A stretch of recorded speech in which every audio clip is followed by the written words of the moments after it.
What's up, YouTube? Flash Speaks back, another video. I haven't done anything on the Eagles in a while, but this is what we're gonna do here.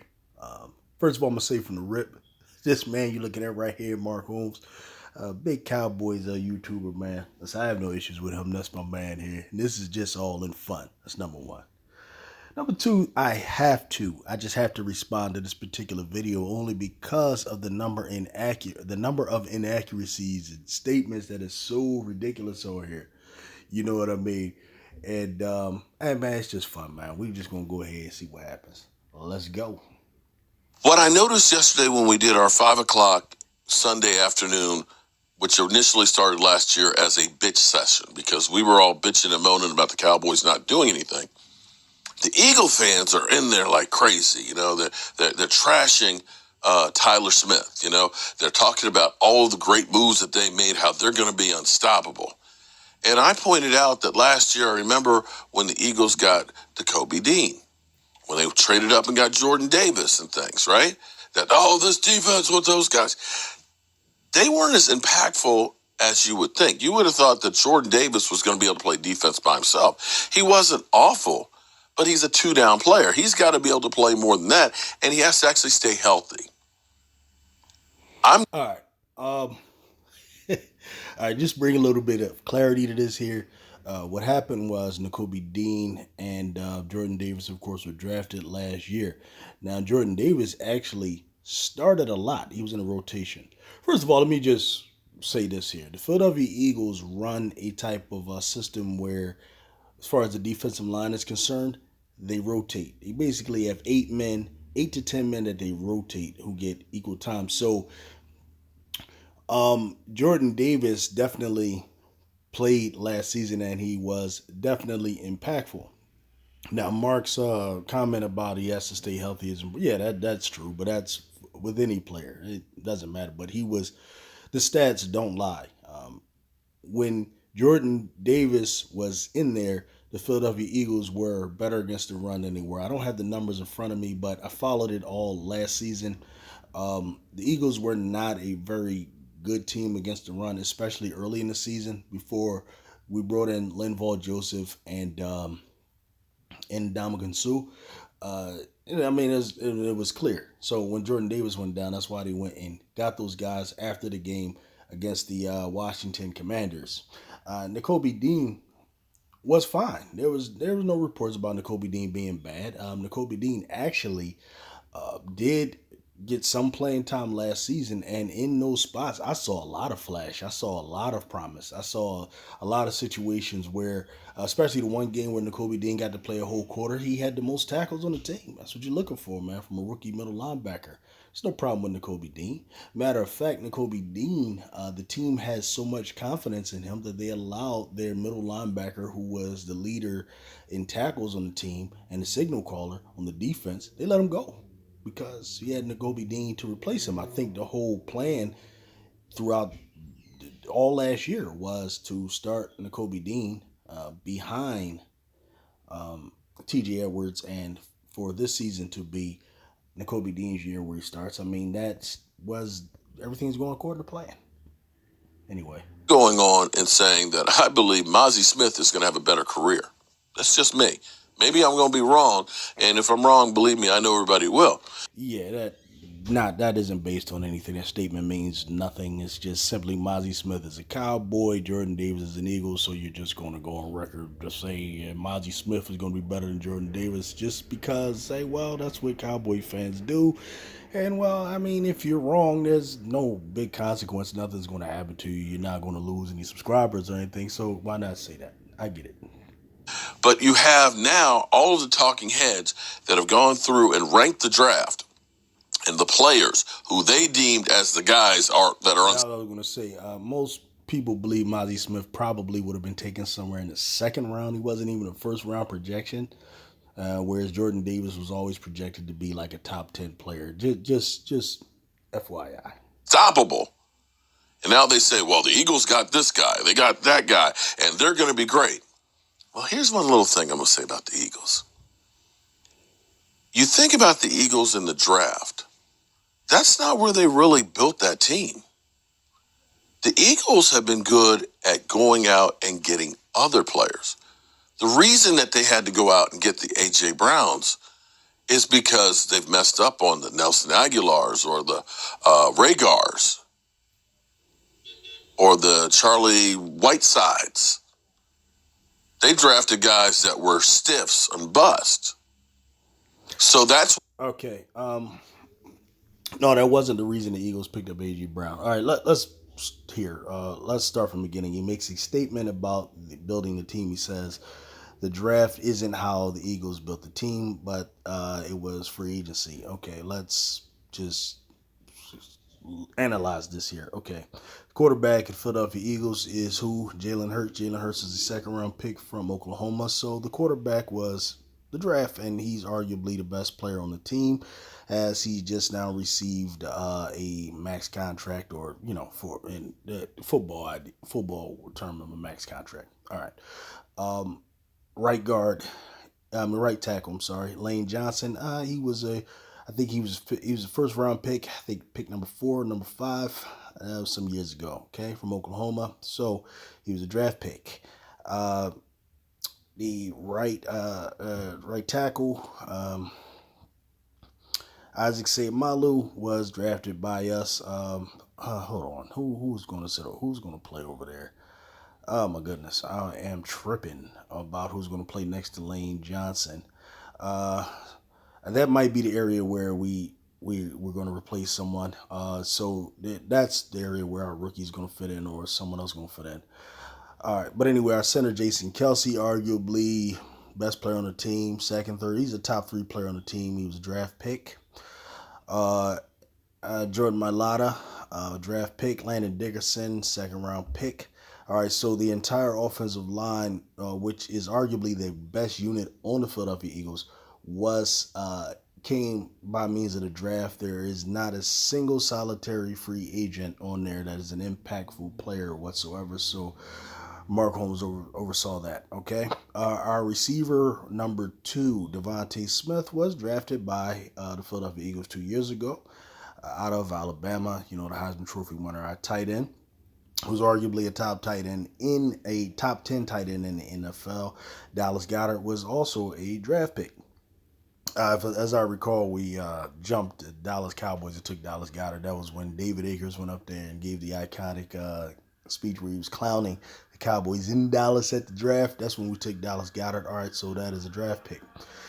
He mentioned last year Miles Sanders was our running back. He was a second round pick as well. All right, so Mark is not looking too good here when it comes to this claim. A.J. Brown is the only name he could mention that we got him through free agency, and so what? It's the same thing as you guys started it when you got Amari Cooper and gave up like 2 first round picks for Amari Cooper. All right, so we gave up a first round pick for A.J. Brown. I think it worked out well, but that's one player out of 11 who actually was on a draft. I don't think you would who was one player I love who came through free agency. So I don't think it is accurate to say that the Eagles built the team off of free agency. If you're talking about offense, going to defense, I mean, it's similar type of thing. Most of the players on the defensive line were actually draft picks. I don't feel like going through each name. The only one who was a free agent, Hassan Reddick, and again, Linval Joseph and Indomitable. So we picked up on like 1-year deals. I mean, half a year deals, whatever you want to call it. T.J. Edwards was a draft pick. Let's see. Linebackers. Yeah, we did pick up Kazir White in free agency. I mean, for 1 year. Most of the players that Howie Roseman picks up in free agency are typically 1 year guys who just fill a gap real quick, and then until we draft someone who takes over, right? So, but this year, I mean, come on, you got to just be a hater to act like something wrong picking Jalen Carter and Nolan Smith. I'm sure every Cowboy fan would love to have had the Cowboys pick those guys. I mean, let's all right. I think we did a good job of refuting that one. Anyway, why the Eagles have to go out and make all these moves and free. That's why they got to go out and get an A.J. Brown, because they couldn't. It wasn't that they weren't trying to draft a guy that was going to be there. They couldn't. Howie's great at making trades and bringing in free agents, but he's not that great at drafts. Yeah. so you think you think Devontae Smith was a bust? Yeah, why I didn't mention that. I said that. That's the difference with the Cowboys. The Cowboys, they usually have staying power with a lot of their draft picks. Doesn't mean they hit on every one of them, but they do a lot better than most. So here it is. Swagoo, I got to play this because now everybody's like, oh, you better be scared. Yeah, Dallas Cowboys, who had just picked up Brandon Cooks and just picked up the cornerback from Indianapolis, and also what else did they pick up? But I guess they would say that's different from what they've done recently. I mean, okay, who cares? Eagles were able to get to the Super Bowl twice in the last 5 years, whereas Dallas was not. So what really does it matter? Let's say if everybody was a free agent, would it matter? I don't know. The Eagles, I'm going to say the Eagles have more question marks because of the players that they lost. And I don't know if you're solely relying on replacements being the rookies, that's the best thing. Okay. Now, I wish he would have gone through names here to validate the statement. Players we lost. Okay, we lost Javon Hargrave. Okay. First of all, we had a defensive line that led the league in sacks with over 70. Okay. This team with the second amount of sacks was the San Francisco 49ers with about 55, I believe. So we were 15 sacks ahead of the team in second place.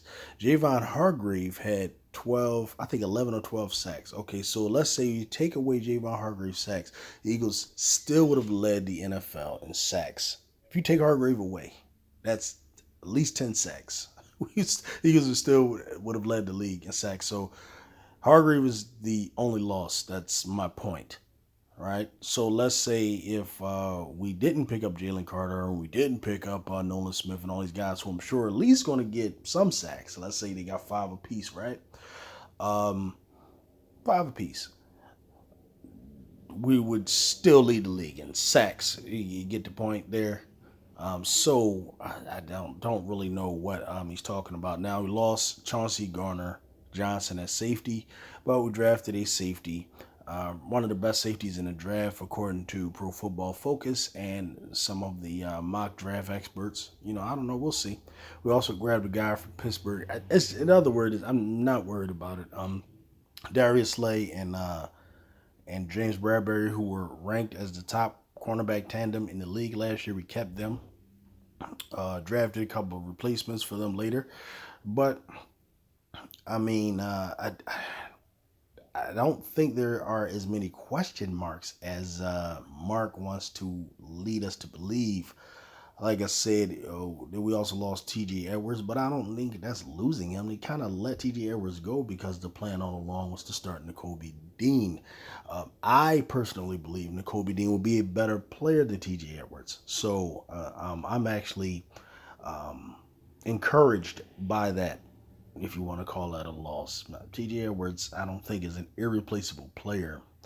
Kazir White, we actually grabbed a linebacker from the Chicago Bears who ranked higher than him last season. So if you lose a player, so long as you upgrade, what's it matter? Right? So I really don't agree with him here that there are more question marks. I think Swagoo can relate. Marcus, You okay, bud? I'm sorry, Swag. We had to do it This to is you. what How it is. scared He's upset because Marcus Spears is like just losing his mind about the Eagles. are you at this Eagles defense? Don't jump. Are you still working? Hey, don't jump. I ain't scared of them because I ain't got to block them. I'm not even addressing the damn camera. I'm pissed off again. Last night I got fined. I saw y'all this morning. I was in a great mood. And the question on our rundown is how scared of you. I'm terrified, okay? But I'm not going to look in the camera while I say it. You can't let a man see your eyes when you're Yeah, scared. man. Good thing the back of you looks pretty good. Yeah, man. Yeah, the that fact man that needed iron. Bro, nobody in this draft came and thought that the Philadelphia Eagles was going to walk out of here last night with Jalen Carter, bro. Like, we never had a conversation about that. Mina Kimes, Ryan Clark, Dan Orlovsky, and Laura Boogie Rutledge failed me because none of them knew that Jalen Carter was a potential pick for the damn Philadelphia Eagles. And now I got to deal with this all season.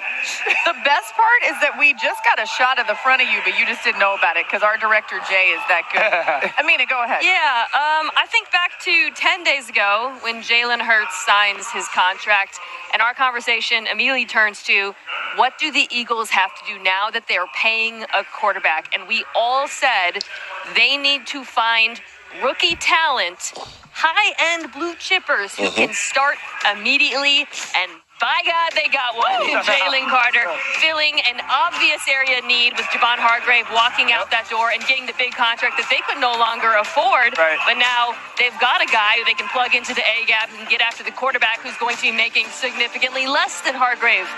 That's a good point. A masterstroke. And then also Nolan Smith, who can add on the edge. And that's what I was about to say. Then you go Nolan Smith Yeah. later in the round, who has elite traits, right? That sometimes it doesn't show up statistically with the sacks or the pressures, but now you put him in a defense that's going to have a Jordan Davis, going to have a Jalen Carter on the line, and now get those one-on-ones with 4-3 speed, and we could see him be one of those players who is more productive as a pro. Howie Roseman did an excellent job of saying, okay, let's identify what made us good last year, where we've lost pieces, and add on to that. He's Marcus Spears' face. That's hilarious. truly won the first round of the draft. Can I ask you guys questions?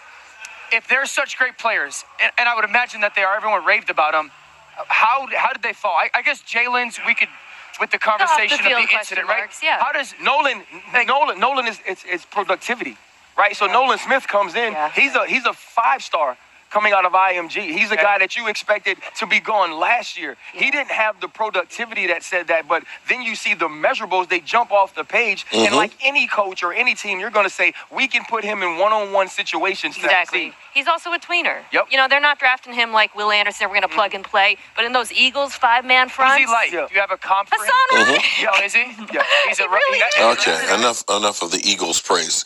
The thing that's funny to me though is, and here's the You can't take it. thing. We can all go through with the instant reactions and the belief that that the guys that were drafted are the be all end all. But at some point they got to play on the field. And we'll see how they all go together. And for the Eagles, you know, of course, they're happy about their coordinators being gone. You don't know how that's Oh, yes, we are. going to affect with the new guys and how they're going to work things together. And I'll remind you guys of last year with Tyler Smith, what people were talking. Let's just listen to what Skip and Shannon were saying. Jerry's showing off the secret draft board there. Shannon, you buying what Jerry Jones is selling? No. Jerry turned the press conference and all about him, but Skip, look, I'm going to be very sensitive to Jerry. I just think right now things are not progressing mentally as well as they should. Skip, you can't show that. You see what Skip, they look like, I know he's not. And Steven like that. Jerry, don't know. Put that thing down. That's what Steven said. Put that thing down. First of all, no, I don't buy it. Because first, Skip, everything that I had seen up until this point, he was ranked somewhere in the 40s on everybody's. Kuiper had him 33, but go ahead. Yeah. 33, that was the earliest. Yeah. But in the 40s, I think Daniel Jeremiah had him at like 42. I've seen some publications had him in the 50s. Okay. So I don't doubt it. Let's just say, okay, let's split the difference. We'll say he's like high 30s, maybe even low 40s. Okay. You take him at 24. Hey, buddy. If you're going to take an offensive lineman, Skip, I'll take. Hey, it's going good. This is Dad. My phone went. Because if you think about it, I agree. Out of Iowa, a center. and your run game hadn't been the same since who retired, Skip? Thank you. That guy who was Travis a first-round pick. Yes. Who was a just perennial Pro Bowler. Yes. Watch Linderbaum. Watch what happens. You just You heard that, right? Perennial plug and play. Yeah. First year, just watch. You'll start making Pro Bowls. Go ahead. You're exactly right. The Skip, Jared says, well, we're not going to take guys with red I don't really know where Mark's trying to go with this here, but let's see. flags. What about yellow flags? Yeah, think about This guy that. was flagged. This guy was flagged 16 times last year. 12 of them for holding. The Cowboys, the most penalized offensive line in football. Now No, the most penalized team. Team in football. Yes, excuse me. thank you. Skip. And the offensive line was penalized more than any other offensive Absolutely. line. Now, you got tired of Connor Williams. By the way, just a quick point on your 16. You realize he had 16 flags, did Tyler Smith at Tulsa in 12 games. If you took the 16 and projected into the 17 NFL games season, Right. that would lead the league. Yes. Yeah, so we got doom and gloom from everybody. And even with Micah Parsons, I don't think you guys remember that people were saying, "Oh, well, actually, hold it. Let me pull up the early reaction to Micah Parsons on Twitter." There were a few that were good, but for the most part, there were a lot of questions. Bucky Brooks. Micah Parsons will be a good one for the Cowboys. He's a tough decision maker and a linebacker with legitimate pass rush skills. Fast, athletic, and explosive. Jeff Kavanaugh. Micah Parsons could be a Hall of Famer. The position, the maturity questions, and ability in coverage, which has the potential to be great, made me comfortable, although I prefer Slater. But Parsons is a really good player. David Hausman. I wish I could have talked to Dan Quinn at some point this spring. All right, I think I know. I see where he's trying to go with this here. This is the new mentality of Cowboy fans, right? They can't stand the fact that the Philadelphia Eagles have been more successful than them as of late. So they've developed this inferiority complex now. Everything that they look at, they see through the screen of, the Cowboy lens. So to them, it appears that the Eagles are getting all this praise, as if, it isn't earned if it's true. But they believe that it's just out of nowhere, for no reason at all. The Eagles are just getting all this praise, and everybody hates every move that the Cowboys make and everything. Well, let me explain. Eagle fans, we went through this back in the 90s. When the Dallas Cowboys were the team of the decade, and the Philadelphia Eagles are like the little brother that could fight you real hard and fight you real tough, but can never beat you. Now the situation has reversed. Okay?